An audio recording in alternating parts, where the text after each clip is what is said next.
ఏ రకంగా ఈ పార్టీని నిర్వీర్యం చేయాలి, ఏ రకంగా జగన్మోహన్ రెడ్డి గారి మీద కక్ష సాధింపు చర్యలు చేపట్టాలనేటువంటి దాని మీద పెట్టినటువంటి శ్రద్ధ ఈ 15 నెలల్లో ప్రజల మీద, ప్రభుత్వం మీద, రాష్ట్రం మీద పెట్టుంటే కాస్త మంచన్న రాష్ట్రానికి జరిగేదని చెప్పి ఈ రాష్ట్రంలో ప్రజలందరూ కూడా అనుకుంటా ఉన్నారు. సరే, కింద స్థాయి కార్యకర్తల దగ్గర నుంచి, సోషల్ మీడియా యాక్టివిస్టుల దగ్గర నుంచి, గ్రామాల్లో ఉన్నటువంటి వైఎస్ఆర్ కాంగ్రెస్ పార్టీ నాయకుల దగ్గర నుంచి చివరికి రాష్ట్ర స్థాయిలో ఉన్నటువంటి నాయకత్వం వరకు అనేక కేసులు, దాదాపు 2700, 2800 కేసులు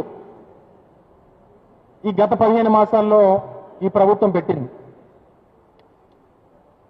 ఈ మధ్యకాలంలో కూడా మీరు అందరూ చూశారు, మా పార్టీ సీనియర్ పార్లమెంటేరియన్, మూడోసారి ఎంపీగా వ్యవహరిస్తున్నటువంటి మిథున్ రెడ్డి గారి మీద మొన్న రీసెంట్గా వారిని విచారణకు పిలవడం, వారిని అరెస్ట్ చేయడం, నిన్న సెంట్రల్ జైలు కూడా తరలించడం, రిమాండ్కి వేయడం అనేటువంటిది మీరు అందరూ కూడా చూశారు. వాస్తవానికి రాష్ట్రంలో ఉన్నటువంటి ఇన్వెస్టిగేషన్ ఏజెన్సీస్ రాష్ట్ర ప్రభుత్వం కింద అనేకమైనటువంటి ఉంటాయి. సిఐడి ఉంటుంది, డిపార్ట్మెంట్ అనుకున్నటువంటి డిఫరెంట్ ఏజెన్సీస్ ఉంటాయి, లేదా వీరు నియమించినటువంటి స్పెషల్ ఇన్వెస్టిగేషన్ టీమ్స్ ఉంటాయి.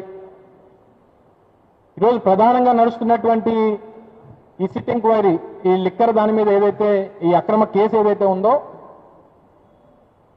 ఈ అక్రమ కేసు మీద నడుస్తున్నటువంటి సిట్ ఎంక్వైరీ, సిట్ని నియమించారు. ఇందులో కొంతమంది అధికారుల్ని పెట్టడం జరిగింది. కానీ తీరా చూస్తే అసలు సిట్ ఎంక్వైరీ అనేటువంటిది అందులో ఉన్నటువంటి అధికారులు చేస్తున్నారా, లేకపోతే ఈ రాష్ట్రంలో ఉన్నటువంటి 2 ప్రధానమైనటువంటి పత్రికలు, తెలుగుదేశం పార్టీకి గెజెట్ పేపర్ లాంటి 2 పత్రికలు, ఈ ఈనాడు, ఆంధ్రజ్యోతి చేస్తున్నటువంటి ఈ వీరి విచారణని సిట్టు వారి విచారణగా టేకప్ చేస్తున్నా అనేటువంటి అర్థం కావట్లేదు. ఎందుకంటే ఏదన్నా ఒకరి మీద ఒకరిని అరెస్ట్ చేసే ముందో, లేదా పలానా వ్యక్తిని రిమాండ్కి తీసుకునేటువంటి దానికి ముందో ఓ ప్రధానమైనటువంటి స్టోరీ వస్తుంది. ఈనాడులో ఒక బ్యానర్ ఐటము, ఆంధ్రజ్యోతిలో ఒక బ్యానర్ ఐటము. దాని నుంచి ఓ వారం రోజుల్లోనో 10 రోజుల్లోనో మనం ఏం జరగబోతుంది అనేటువంటిది మనకు అర్థమైపోతుంది. ఈరోజు సరే, నిన్న మిథున్ రెడ్డి గారిని చేశారు. రాష్ట్రంలో ఉన్నటువంటి పార్టీ నాయకత్వం కానీ, సామాన్య ప్రజలు కానీ అందరూ కూడా దాన్ని తీవ్రంగా ఖండించాం. కావాలని కక్షపూరితమైనటువంటి కార్యక్రమాల్లో భాగంగా మా సీనియర్ పార్లమెంటేరియన్ అనేటువంటి మిథున్ రెడ్డి గారిని నిన్న అరెస్ట్ చేయడం జరిగింది అనేటువంటిది మా మాజీ ముఖ్యమంత్రి జగన్మోహన్ రెడ్డి గారి దగ్గర నుంచి అందరం కూడా దాన్ని తీవ్రంగా ఖండించాం. తీరా ఈరోజు చూస్తే ఇది ఈనాడు పేపర్. దీంట్లో ఈరోజు బ్యానర్ ఐటమ్ బిగ్ బాస్ జగనే. ఇది ఒక ఆర్టికల్. సరే, దీంట్లో ఉన్నటువంటి విషయాలు ఇవన్నీ, ఆ విషయాలు వాటి జోలికి వెళ్దాం. ఇది ఆంధ్రజ్యోతి పేపర్.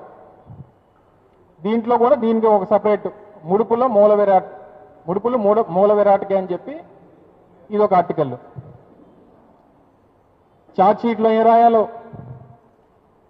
ఎంక్వైరీలో ఎవరేం చెప్తారో, ఎవరు ఏ విట్నెస్లో, ఎవరెవరి మీద కేసులు పెట్టాలో, ఎవరిని తర్వాత అరెస్ట్ చేయాలో ఇవన్నీ సిట్ చెప్పదు. ఈనాడు, ఆంధ్రజ్యోతి చెప్తాయి.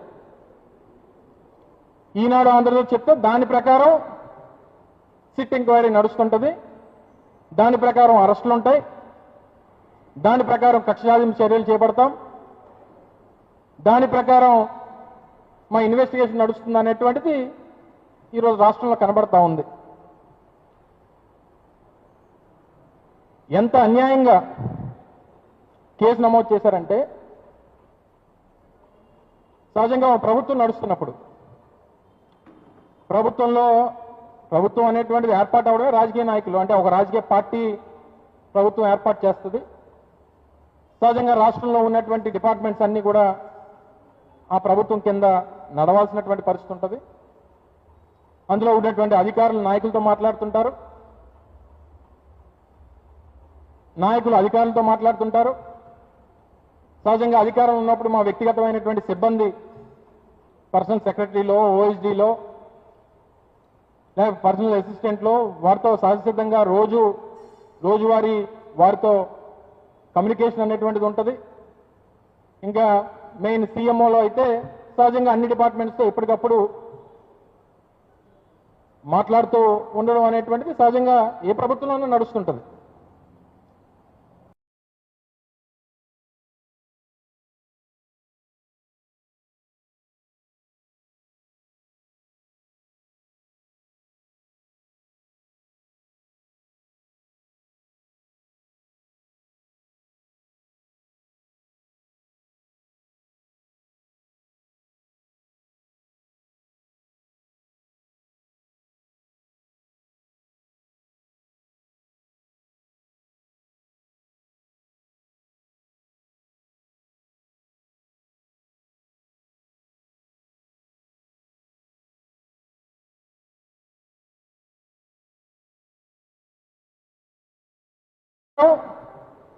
SIT enquiry నడుస్తుంటుంది. దాని ప్రకారం అరెస్టులు ఉంటాయి, దాని ప్రకారం కక్ష సాధింపు చర్యలు చేపడతాం, దాని ప్రకారం మా ఇన్వెస్టిగేషన్ నడుస్తుంది అనేటువంటిది ఈరోజు రాష్ట్రంలో కనబడతా ఉంది. ఎంత అన్యాయంగా కేసు నమోదు చేశారంటే సహజంగా ప్రభుత్వం నడుస్తున్నప్పుడు ప్రభుత్వం అనేటువంటిది ఏర్పాటు అవడమే రాజకీయ నాయకులు అంటే ఒక రాజకీయ పార్టీ ప్రభుత్వం ఏర్పాటు చేస్తుంది. సహజంగా రాష్ట్రంలో ఉన్నటువంటి డిపార్ట్మెంట్స్ అన్నీ కూడా ఆ ప్రభుత్వం కింద నడవాల్సినటువంటి పరిస్థితి ఉంటుంది. అందులో ఉన్నటువంటి అధికారులు నాయకులతో మాట్లాడుతుంటారు, నాయకులు అధికారులతో మాట్లాడుతుంటారు. సహజంగా అధికారం ఉన్నప్పుడు మా వ్యక్తిగతమైనటువంటి సిబ్బంది పర్సనల్ సెక్రటరీలో, ఓఎస్డీలో, లేక పర్సనల్ అసిస్టెంట్లో వారితో సహజసిద్ధంగా రోజువారీ వారితో కమ్యూనికేషన్ అనేటువంటిది ఉంటుంది. ఇంకా మెయిన్ సీఎంఓలో అయితే సహజంగా అన్ని డిపార్ట్మెంట్స్తో ఎప్పటికప్పుడు మాట్లాడుతూ ఉండడం అనేటువంటిది సహజంగా ఏ ప్రభుత్వంలోనూ నడుస్తుంటుంది. ఈరోజు పెట్టినటువంటి కేసు ఈ ఓరల్ ఎవిడెన్సెస్ మీద అంటే ఫలానా వ్యక్తి ఫలానా అధికారితో మాట్లాడాడు, ఓరల్ ఎవిడెన్సెస్ మీద అంటే ఫలానా వ్యక్తి ఫలానా అధికారితో మాట్లాడాడు, ఫలానా వ్యక్తిగత సిబ్బంది ఫలానా నాయకుడితో మాట్లాడాడు, ఫలానా వ్యక్తులు ఫలానా కొంతమంది అధికారులు కొంతమంది ప్రజాప్రతినిధులతో మాట్లాడారు. ఈ మాట్లాడుకున్నటువంటి మాటలన్నింటిలో కూడా ఈ లిక్కర్ గారు లోకేష్ గారు రోజు మాట్లాడుకుంటారు కదా, మరి ఆయన ముఖ్యమంత్రి, ఈయన మంత్రి. మరి చంద్రబాబు నాయుడు గారు లోకేష్ రోజు మాట్లాడుకున్నారని చెప్పి మేము ఊహాజనితంగా ఒక కేసు పెట్టేస్తే దాన్ని మీరు యాక్సెప్ట్ చేస్తారా? లేదా మీ వ్యక్తిగత సిబ్బంది లోకేష్ గారు, చంద్రబాబు నాయుడు గారు రెండోసారి మళ్ళీ అప్పుడు ఆ రోజు మొదటిసారి కుట్ర చేస్తే 151 సీట్లు వచ్చాయి. మళ్ళీ ఇప్పుడు రెండోసారి చేస్తున్నారు. రేపు మీ భవిష్యత్తు ఏంటో ఒకసారి ఆలోచన చేసుకోండి. కేవలం వ్యక్తిగతమైనటువంటి కారణాలు రాజకీయంగా వైఎస్ఆర్ కాంగ్రెస్ పార్టీని ఇబ్బంది పెట్టాలో అన్నటువంటి ప్రయత్నం మానుకొని ప్రభుత్వం మీద, ప్రభుత్వ పనితీరు మీద, ప్రజలకు ఇచ్చినటువంటి హామీల మీద, మీరు చెప్పినటువంటి సూపర్ సిక్స్ల మీద, చేయాల్సినటువంటి పనుల మీద, వాటి మీద శ్రద్ధ పెట్టుంటే కనీసం 14-15 మాసాలు అయింది ప్రభుత్వం వచ్చి. ఏ ఒక్కటి కూడా ఇంకా అడిగితేనేమో ఇంక మీలాంటి వాళ్ళు ఎవరన్నా అడిగితే అన్నీ అయిపోయి కదా అని అంటున్నాడు. మరి ఇంకేం చెప్తాం మనం? మీరు మాట్లాడలేం, మేము మాట్లాడలేం. మాట్లాడితేనేమో 4 మందం అంటున్నాడు, లేకపోతే 4 కోసేస్తానంటాడు, మక్కలు ఎరగొడతామంటారు, లేకపోతే అక్రమంగా కేసులు పెడతామంటారు. ఇవన్నీ దేనికనంటే ఇప్పుడు బాబు షూరిటీ, మోసం గ్యారంటీ ఈ కార్యక్రమం రాష్ట్ర వ్యాప్తంగా వైఎస్ఆర్ కాంగ్రెస్ పార్టీ ప్రజల్లోకి వెళ్తుంది ఈ కార్యక్రమంతో. జగన్మోహన్ రెడ్డి గారు పర్యటనలో భాగంగా ఏదన్నా ప్రజా సమస్యల మీద ప్రజల్లోకి వెళ్తా ఉంటే విపరీతంగా జనం వస్తూ ఉన్నారు. దీన్ని ఏ రకంగా ప్రజల్లో తాలూకా దృష్టిని మరల్చాలి, ఏ రకంగా ప్రజల్ని దాని మీద శ్రద్ధ లేకుండా చేయాలనేటువంటి దాంట్లో భాగంగా ఈ అక్రమమైనటువంటి కేసులు, అరెస్టులు, నాయకత్వాన్ని ఇబ్బంది పెట్టడం ఇవన్నీ చేస్తూ ఉన్నారు. మీ అందరికీ గతంలో కూడా ఈ కేసు మొదటి నుంచి దగ్గర 6-7 మాసాల నుంచి కేసు నడుస్తూ ఉంది. మొదట్లో రాజకేశ్ రెడ్డి గారిని అసలు ఈ కేసు అందరికీ కింగ్ పిన్ రాజకేశ్ రెడ్డి అన్నారు. మళ్ళీ ఈరోజు తీసుకుని వచ్చి ప్రధానమైనటువంటి సూత్రధారుడు మిథున్ రెడ్డి గారే అంటున్నారు. దానికి ఎలాగా ముందు ఇటువంటి నాయకుల్ని, మా పార్టీలో ఉన్నటువంటి సీనియర్ నాయకుల్ని ఇందులోకి తీసుకురావడం, ఓ వారం రోజుల ముందో 10 రోజుల ముందో వాళ్ళ క్యారెక్టర్ అసాసినేషన్, ఈ పత్రికల్లో వాళ్ళ మీద క్యారెక్టర్ అసాసినేషన్ చేయడం, దీని అంతటికి బ్యాక్ బోన్ ఫలానా వ్యక్తి అని చెప్పి ఫోకస్ చేయడం, మరుసటి రోజు సిట్ నుంచి నోటీసులు రావడం, ఎంక్వైరీ కానీ వెళ్తే అరెస్టులు చేయడం. ఇది మోడస్ ఆపరండి ఈరోజు రాష్ట్రంలో జరుగుతున్నటువంటి ఓ ప్రక్రియ. ఇది పోనీ ఏమైనా వాంగ్మూలాలు లేకపోతే ఏమైనా ఎవిడెన్స్లు ఉన్నాయనంటే వాళ్ళు ఫోన్లో మాట్లాడుకున్నారు, ఏం మాట్లాడుకున్నారో తెలియదు కానీ ఇద్దరు మాట్లాడుకుని దీని గురించి మాట్లాడుకున్నారని చెప్పి కేసు నమోదు చేయడం. మళ్ళీ ఈరోజు కొత్తగా బిగ్ బాస్ జగన్మోహన్ రెడ్డి గారు అని చెప్పి మళ్ళీ కొత్త ప్రమోషన్. మరి ఏం ఫ్యూచర్ అంటే ఏం జరగబోతుందో అనేటువంటిది వీళ్ళ తాలూకా మైండ్ సెట్, ప్రభుత్వం తాలూకా ఆలోచన విధానం పూర్తిగా ఈ పత్రికల ద్వారా చెప్పిస్తున్నారా, లేకపోతే ఈ పత్రికలు చెప్పినట్టు వాళ్ళు చేస్తున్నారా? ఈ రెండిట్లో ఏదో ఒకటి జరగాలి. సో ఇది పూర్తిగా ఈ కేసుకు సంబంధించినటువంటి దాంట్లో మొదటి 1,00,000 కోట్లు అన్నారు, తర్వాత 35,000 కోట్లు అన్నారు, 3 రోజుల క్రితం 18,000 కోట్లు అన్నారు, ఈరోజు కొత్తగా 3,500 కోట్లు అని చెప్పి వీల్ పత్రికల్లోనే 3,500 కోట్లు అని చెప్పి వీల్ పత్రికల్లోనే రాశారు. ఎందుకు ఏది కరెక్ట్ ఇందులో? మీకు క్లారిటీ ఉందా?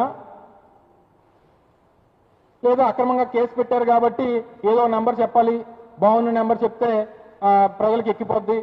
పూర్వం నుంచి 15 సంవత్సరాల నుంచి జగన్మోహన్ రెడ్డి గారి మీద 1,00,000 కోట్లు అనేటువంటి తప్పుడు ప్రచారం చేస్తాం, ఇప్పుడు కూడా దాన్ని కంటిన్యూ చేద్దాం, చెప్పిన అబద్ధమే 10 సార్లు ప్రజలకు చెప్తే ప్రజలు దాన్ని నమ్ముతారనేటువంటి అభిప్రాయం వారికి ఉంది. దాని ప్రకారం చేయాలనేటువంటి ప్రయత్నం చేస్తూ ఉన్నారు. ఇందులో ఏం చెప్తారు? మళ్ళీ ఈ వచ్చినటువంటి డబ్బుని ఎక్కడో పెట్టుబడులు పెట్టారు, ఎక్కడో ఏదో ఆఫ్రికాలో కంపెనీ పెట్టారు, లేకపోతే ఎన్నికల్లో ఖర్చు పెట్టారని ఒకసారి. ఏది నిజం ఇందులో? లేకపోతే ఫలానా అపార్ట్మెంట్లో డబ్బులు దాచారు, 1 రూపాయని పట్టుకున్నారా? మీరు చెప్పినట్టు ఆ డబ్బు మళ్లింపులు అనేటువంటివి ఎక్కడన్నా మీరు రుజువు చేయగలిగారా? మరి అదే చంద్రబాబు నాయుడు గారు 2014-19 మధ్యలో స్కిల్ స్కామ్కి సంబంధించినటువంటి దాంట్లో ఇదే 3,350 కోట్ల రూపాయలు సిమెన్స్ అనేటువంటి కంపెనీతోని టైఅప్ అయ్యి 10% మేము కడితే 3,000 కోట్ల రూపాయలు కంపెనీ పెడుతుందని చెప్పి దగ్గర 250 కోట్ల రూపాయలు ట్రాన్స్ఫర్ చేసి దాంట్లో ఆ డబ్బు మీకు వచ్చిందనేటువంటిది ఆ రోజు మేము అసెంబ్లీ సాక్షిగా చెప్పగలిగామే, రుజువులతో సహా చూపించగలిగామే. ఆ రోజు మీరు చేసినటువంటి అక్రమాలు, అన్యాయాలు, ఇన్ని ఇష్యూస్ని ఆ రోజు ప్రజల ముందు పెట్టాం. చెప్పండి. వాళ్ళు వీళ్ళు ఫోన్లో మాట్లాడుకున్నారు, వారు వీరి మధ్య సంభాషణలు జరిగాయని చెప్పి అసలు ఇంత పెద్ద కేసు మీరు పెట్టడం ఏంటి? ఇంతమందిని ఇబ్బంది పెట్టడం, ఇంతమందిని అరెస్ట్ చేయడం ఏంటి? ఇది రాజకీయ కక్ష కాకపోతే మరి ఏంటి అనేటువంటిది ప్రజలు అడుగుతూ ఉన్నారు. చెవిరెడ్డి భాస్కర్ రెడ్డి గారి వ్యక్తిగత భద్రతా సిబ్బంది ఆయన మీద థర్డ్ డిగ్రీ ఉపయోగించి ఏదో చెప్పించాలనేటువంటి ప్రయత్నం చేసి బలవంతం పెడితే తిరిగి మళ్ళీ హైకోర్టులో వెళ్ళి నాతో బలవంతంగా నన్ను ఇబ్బంది పెట్టి చెప్పించారనేటువంటిది హైకోర్టులో చెప్పినటువంటి విషయాలు మనందరికీ తెలుసు. మరో వ్యక్తిగత సిబ్బంది గన్మెన్ ఎవరో ఉంటే వాడితో ఈ రకంగానే చెప్పిస్తే వాడి ప్రమోషను, ఇంక్రిమెంట్లు, వాడి పేరు కూడా గిరిబాబు అనేటువంటి వ్యక్తి బెదిరించి భయపెట్టి తప్పుడు వాంగ్మూలం తీసుకున్నారు. చెప్పినట్టుగా చేసినందుకు ప్రమోషన్, ఇంక్రిమెంట్ ఇచ్చారు ఈ గిరిబాబు అనేటువంటి గన్మ్యాన్కి. ఓన్లీ తప్పుడు వాంగ్మూలం ఇచ్చినందుకు ఒక ప్రమోషన్, ఒక ఇంక్రిమెంటు. ఇది వీరు చేసినటువంటి ఎంక్వైరీని, వీరు చేస్తున్నటువంటి ప్రొసీజర్స్ను. ఇలా మళ్ళీ ఈ డబ్బు అంతా తీసుకుని వెళ్ళి స్టార్టప్ కంపెనీలు పెట్టారు, లేదా మరోడు పెట్టారు, మరో కంపెనీ పెట్టారు. అంటే ఇప్పుడు స్టార్టప్ కంపెనీలు పెట్టిన వాళ్ళు స్కామ్స్టర్సే, ఏదైనా స్టార్టప్ కంపెనీ కొన్న వాళ్ళు స్కామ్స్టర్స్ అయితే మరి మొన్న ఇదే విశాఖపట్నంలో 55 ఎకరాలు వర్ష అనేటువంటి కంపెనీకి లోకేష్ గారు ఎందుకు ఇచ్చారమ్మా? 50 లక్షలకి అనేటువంటి జీవో చూశాను. 99 పైసలు కొంతమంది అంటున్నారు, 50 లక్షలు కొంతమంది అంటున్నారు. నాకు తెలిసి బహుశా 5-5.5 కోట్ల రూపాయలు విలువ ఉంటుంది ఒక్క ఎకరం. ఫిబ్రవరి 14-15 తారీఖున నమోదైనటువంటి కంపెనీకి ఏప్రిల్ నెలలో 500 దగ్గర 59 ఎకరాలు కొత్త స్టార్టప్కి ఊరు పేరు లేనటువంటి వర్షాకి ఇచ్చేస్తే అది బ్రహ్మాండమైనటువంటి పెట్టుబడి వచ్చేసింది. వేల మందికి ఉద్యోగ అవకాశాలు వచ్చేస్తే 10,000 కోట్ల రూపాయలు ఇన్వెస్ట్మెంట్ వచ్చిందని చెప్పి మీరు గొప్పలు చెప్పుకోవడమే తప్ప మరి అటువంటిది అది స్కామ్ కింద రాదా? అది ఇవన్నీ చేసి ఎంత చేసి ఈరోజు మిథున్ రెడ్డి గారిని కేవలం వాడి ముఖ్యమంత్రి గారి సొంత జిల్లా అని, నా సొంత జిల్లాలో పెద్దిరెడ్డి గారి కుటుంబం ఉండడానికి వీల్లేదు, వారితో రాజకీయంగా నేను ఎదుర్కోలేను, చదువుకున్నటువంటి రోజుల నుంచి పెద్దిరెడ్డి గారిని నేను ఎదుర్కోలేకపోతున్నాను, ఇప్పుడు నాకు అధికారం ఉంది కాబట్టి ఏదో రకంగా వారిని ఇబ్బంది పెట్టాలి అనేటువంటి ఒక తాపత్రయం మాత్రమే కనబడుతుంది తప్ప ముఖ్యమంత్రి గారికి ఇప్పుడున్నటువంటి ప్రభుత్వానికి ఏమీ లేనటువంటి, ఏ రకమైనటువంటి ఎవిడెన్స్ లేకుండా మూడోసారి ఎంపీగా పనిచేస్తున్నటువంటి మిథున్ రెడ్డి గారిని అరెస్ట్ చేశారు. మళ్ళీ దీనికి లింకు మిథున్ రెడ్డి గారు అయిపోవడం మళ్ళీ జగన్మోహన్ రెడ్డి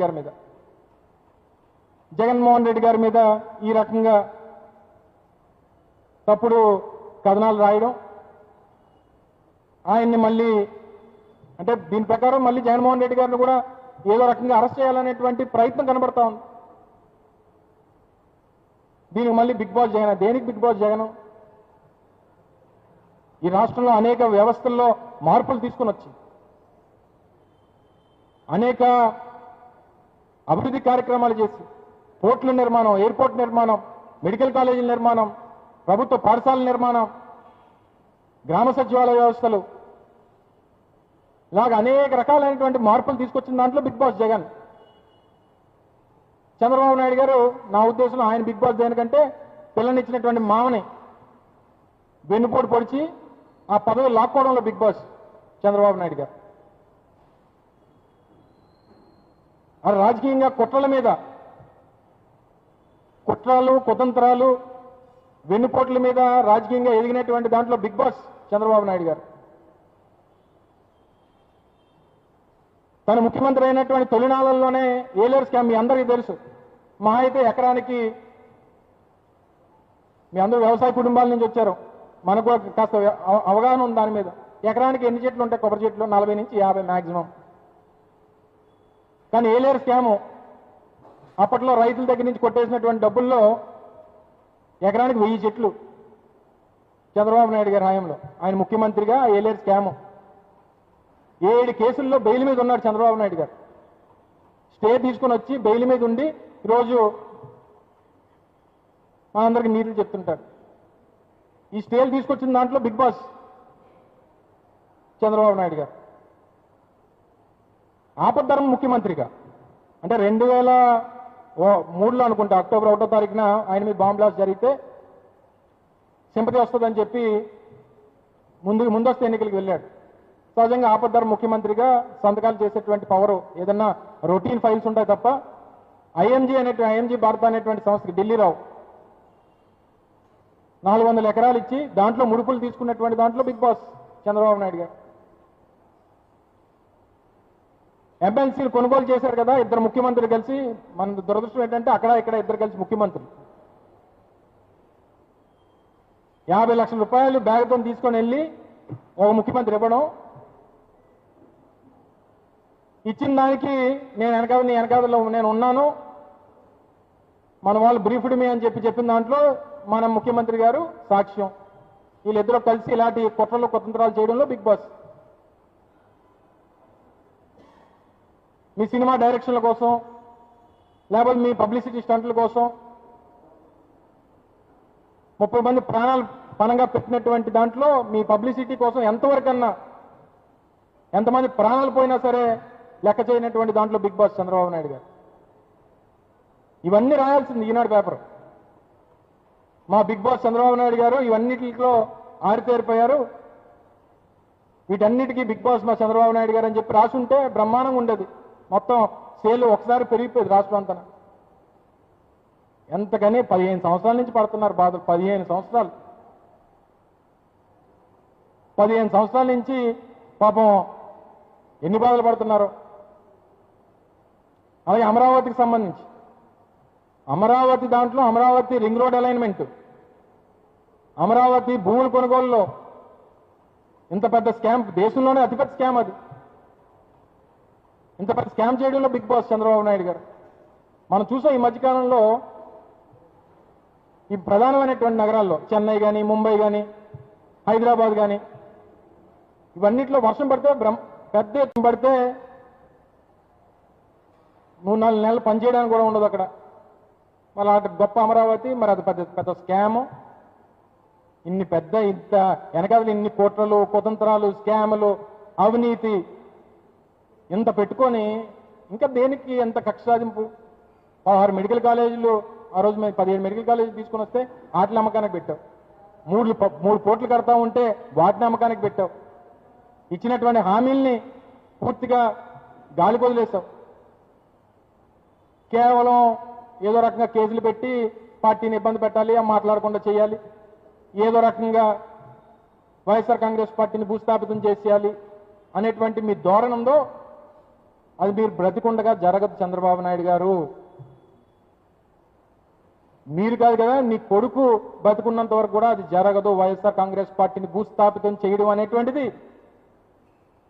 మీరే కాదు కదా, మీ 3 తరాలు కూడా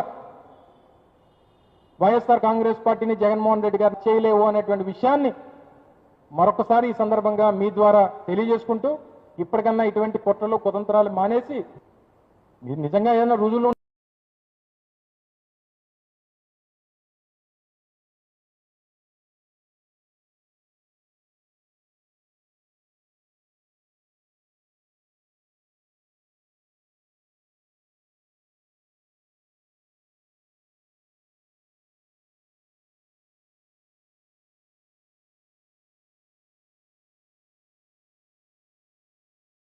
పూర్తిగా గాలి వదిలేసావు. కేవలం ఏదో రకంగా కేసులు పెట్టి పార్టీని ఇబ్బంది పెట్టాలి, మాట్లాడకుండా చేయాలి, ఏదో రకంగా వైఎస్ఆర్ కాంగ్రెస్ పార్టీని భూస్థాపితం చేసేయాలి అనేటువంటి మీ ధోరణి ఉందో అది మీరు బ్రతికుండగా జరగదు చంద్రబాబు నాయుడు గారు. మీరు కాదు కదా, నీ కొడుకు బతుకున్నంత వరకు కూడా అది జరగదు. వైఎస్ఆర్ కాంగ్రెస్ పార్టీని భూస్థాపితం చేయడం అనేటువంటిది మీరే కాదు కదా, మీ 3 తరాలు కూడా వైఎస్ఆర్ కాంగ్రెస్ పార్టీని జగన్మోహన్ రెడ్డి గారు చేయలేవు అనేటువంటి విషయాన్ని మరొకసారి ఈ సందర్భంగా మీ ద్వారా తెలియజేసుకుంటూ ఇప్పటికన్నా ఇటువంటి కుట్రలు కుతంత్రాలు మానేసి మీరు నిజంగా ఏదైనా రుజువులు ఉంటే చెప్పండి. కేవలం ఓరల్ ఎవిడెన్స్ల మీద మాట్లాడుకునే దాని మీద కేసులు ఏంటండి? ఇవేవి నిలబడే కేసులు కాదు, తప్పుడు కేసులు, అక్రమమైనటువంటి కేసులు. దీని మీద ఫైట్ చేస్తాం, లీగల్గా ఫైట్ చేస్తాం అంటాను. తప్పుగా అనట్లేదు, నేను కరెక్ట్గానే చెప్తాను. నేను తప్పుగా నాకు తెలియదు నువ్వు చెప్పు, నీకు తెలియదు నేను చెప్తాను. ఒకరికొకరు తెలుసుకోవడంలో నిత్య విద్యార్థులుగా ఉండాలి మనం. ఏదో ఇంజనీరింగ్ సర్టిఫికేట్ వచ్చిందో, లేకపోతే ఎంబీఏ సర్టిఫికేట్ వచ్చిందో, లేకపోతే జర్నలిజం నీకు సర్టిఫికేట్ వచ్చింది, నాకు అంతా తెలుసు అనుకుంటే అమాయకత్వం. నీలాగే కదా పాపం, నీలాగా రిపోర్టర్గా ఉన్నటువంటి రాధాకృష్ణ గారు ఈరోజు అంత ఆ స్థాయికి వెళ్ళారని అంటే గొప్పే కదా. ఎలా వెళ్ళారు అనేటువంటి అందరూ చెప్తే మీరు కూడా అందరూ అలాగ అయిపోతారు కదా. మీరు ఒకలా పేపర్ పెట్టుకుని అలాగా. నెక్స్ట్ ఇంకేమని చెప్పు. వద్దు, సబ్జెక్ట్ డివేట్ అయిపోతుంది. ఇంకేం చెప్పు. నేను ఇప్పుడు చెప్పిందంతా డివేట్ అయిపోద్ది. అది మాట్లాడతాం, మళ్ళీ రేపు ఉదయం మాట్లాడతాం. ఇద్దరు గురించి వాళ్ళిద్దరూ ముఖ్యమంత్రి ఎవరు తెలియదా? ఆయన పేరు ఇప్పటికే ఎవరు చెప్పట్లేదని చెప్పి మొన్న ఎవరి మీద కేసు పెట్టారు. రేవంత్ రెడ్డి గారు తెలియదు నీకు? నువ్వు మర్చిపోయావో పేరు నేను మర్చిపోయినా? మొన్న ఎవరో ఆయన పేరు చెప్పలేదని ఆయన మీద కేసులో పెట్టేశారు. ఎందుకు చెప్పు? నీ పేరు నువ్వంటే తెలియదు, నేనంటే కనబడుతుంటాను. మళ్ళీ నాకు తెలుసు కదా పేరు. చెప్పాం కదా, అన్ని కేసులు పెట్టాము, ముఖ్యమంత్రి అయిపోయాడు ఇప్పుడు. అదే చెప్తున్నాం కదా మేము. మన రాష్ట్ర దేశ వ్యవస్థల్లో, న్యాయ వ్యవస్థల్లో, లేకపోతే ఈ రకమైనటువంటి ఈ విచారణలు ఇవన్నిటువంటివి జరుగుతూనే ఉంటాయి. మేము ముఖ్యమంత్రులుగా మా ప్రభుత్వం ఉన్నప్పుడు, మా నాయకుడు ముఖ్యమంత్రిగా ఉన్నప్పుడు 5 సంవత్సరాల్లో నేను తేలిపోవడానికి మీ చేతుల్లో నా చేతుల్లో న్యాయ వ్యవస్థ లేదు కదా. కేసులు పెట్టేటువంటిది, దానికి చూపించాల్సినటువంటి రుజువులు చూపించాల్సినటువంటి బాధ్యత ఆ రోజు ఉన్నటువంటి ప్రభుత్వాల మీద ఉంటాయి. ఆ రుజువులతో సహా మేము కేసులు ఆ రోజు నమోదు చేయడం జరిగింది. తర్వాత ప్రక్రియ అనేటువంటిది నడుస్తుంటుంది. So it's a continuous process. ఇప్పుడు కసబ్ అందరిని చంపించడం తెలుసు కదా. 26/11 నవంబర్ 26న 2090లో ఎన్ని సంవత్సరాలు తిరిగేది చెప్పు? వెంటనే చంపిస్తారు, వెంటనే ఉరిశిక్ష వేస్తారు. మా మీద పెట్టినటువంటి కేసులు, మా మీద అంటే అనేక మంది మీద, మా ప్రభుత్వంలో పనిచేసినటువంటి వారు, మా దగ్గర గతంలో ప్రజాప్రతినిధులుగా పనిచేసినటువంటి వారు, ఇప్పుడు ప్రజాప్రతినిధులుగా వైఎస్ఆర్ కాంగ్రెస్ పార్టీకి చెందినటువంటి వారి మీద పెట్టినటువంటి కేసులు ఏవైతే ఉన్నాయో ఇవి రుజువులతో పెట్టినటువంటి కేసులు కాదు, ఊహాజనితంగా పెట్టినటువంటి కేసులు, వారు ఊహించుకొని పెట్టినటువంటి కేసులు అనేటువంటి ఛార్జ్షీట్ చెప్తా ఉంది. నేను చెప్పినటువంటి మాటలు కాదు. సో ఛార్జ్షీట్లో వారు చెప్పినటువంటి దాని ప్రకారం ఉన్నటువంటి కేసులు నిలబడడం అనేటువంటిది నా తాలూకు అభిప్రాయం. ఏదైనా సాక్ష్యాలు రుజువులతో పెట్టినటువంటి కేసుకి, ఊహాజనితంగా పెట్టినటువంటి కేసులకి చాలా తేడా ఉంటుంది కదా. సో డెఫినెట్గా ఇవేవి కూడా నిలబడే కేసులు కాదనేటువంటిది మా అభిప్రాయం.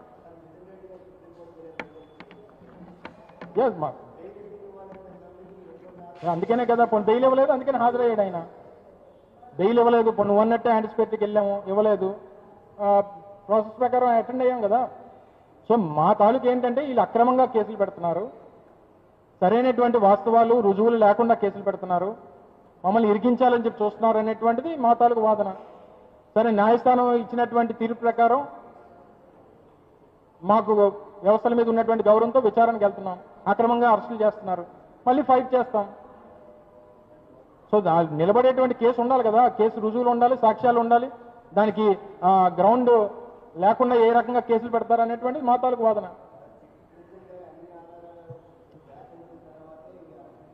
నేను చెప్తున్నా కదా, ఛార్జ్ షీట్ ఒకసారి తెప్పించుకొని చదువును. ఎక్కడా కూడా ₹1 దొరికిందని కానీ, లేకపోతే ₹1 పలానా పట్టుకున్నామని కానీ ఎక్కడ కూడా లేదు. కేవలం పలానా వాళ్ళు మాట్లాడుకున్నారు కాబట్టి మాట్లాడుకునే దాంట్లో లెక్కర వ్యవహారాలు ఉన్నాయనేటువంటి ఊహాజనితమైనటువంటి కేసులు అనేటువంటిది నేను చెప్తున్నా. ఇది మా తాలూకు వాదన. వీళ్ళు కూడా సిట్ చేసినటువంటి విచారణ ఫాలో అవ్వట్లేదు, ఆంధ్రజ్యోతి ఈనాడు చేసిన విచారణ ఫాలో అవుతున్నారు అనేటువంటిది మా తాలూకు ఆరోపణ. సో దాని జోలికి వెళ్ళొద్దు, ఆ లైన్లో చెయ్యొద్దు చెయ్యొద్దు అని చెప్పి మేము చెప్తే వినే పరిస్థితిలో ఈ ప్రభుత్వం ఉందని మేమైతే అనుకోవట్లేదు. సో ఇది కక్షపూరితంగా కావాలని పెడుతున్నటువంటి కేసులు కాబట్టి ఈ రకంగానే జరుగుతాయి. మేము ఏ రకంగా ఫేస్ చేయాలో ఆ రకంగా మేము ఫేస్ చేస్తాం. Thank you. ఏమి తప్పే మంచిదే కదా, తప్పే ఉంది. ఎవరికి ఏ పోస్ట్ అయితే సాధిస్తాం, కాకపోతే ఆ పోస్టులో న్యాయంగా నిజాయితీగా చేయాలి, అది కోరుకుంటాం. ఆ రకంగా చేస్తే మంచిదని మా తాలూకు అభిప్రాయం.